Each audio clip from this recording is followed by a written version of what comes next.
We also want to extend a great big invitation to our community to participate in the 20th annual celebration of the Cesar Chavez March, and part of that is to commemorate the legacy of what Cesar represented, and in so doing, I know that whatever fight that he might have had, whatever the causa of the Farm Workers Union is, he would have been promoting it, which was immigration reform, looking at the DREAM Act, you're looking at the license for the undocumented workers that we have in our society, and as well as the health issues, Affordable Care Act, and so I know that would have been crucial points that he would have been involved in.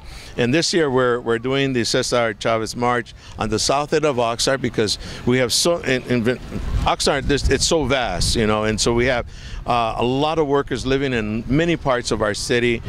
For many years we were in Colonia. This year we decided we have to go to the south end, where there's a lot more workers that are out there, field workers, undocumented people, that we wanted that message to be given to them. And this is on April the 12th, on a Sunday, from 9 o'clock at College State Park. We're going to meet there, and we're going to march around the community and end up back at Oxnard College, where the president of Oxnard College is having a presidential forum where he's going to have key speakers talking about the points that I mentioned about the affordable health care, DREAM Act, the immigration reform, plus in a real positive thing that we're going to have a variety of attorneys making themselves available for not a full-length consultation, but a consultation for people who have some burning questions about their status, and how to approach their application process. So that's going to be a real positive. Plus, we're going to have people from Clínicas who will be making available their bus that will be doing a lot of health screening and all of that, in addition to helping people, directing them to the affordable health care. So there's a lot of positive things that are going to happen, a lot of informational booths, but more importantly, for people to join and march in and voice their support towards the legacy of Cesar Chavez, and that is that he believed in nonviolence, he believed in changing our environment, and of all people, he was probably one of the first people that went green. He was the one that instead of pesticides, he was fighting pesticides in the fields and trying to show people that organically we can grow our crops and do it productively.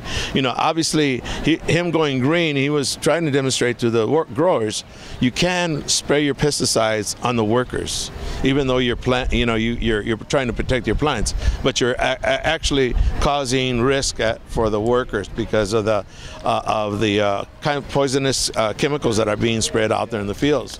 And they think, well, we do it after hours when the workers are not there.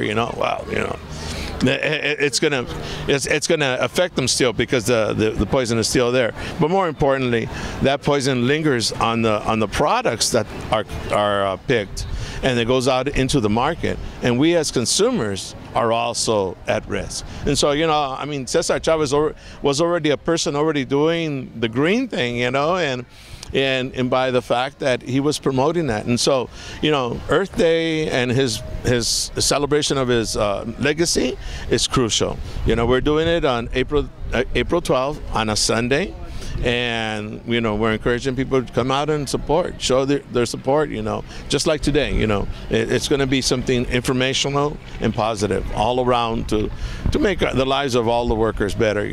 Obviously there's so many issues. I know that housing for farm workers is crucial, and then we have various organizations who are going to be there who will provide information towards that as well. So it's a win-win. So everybody.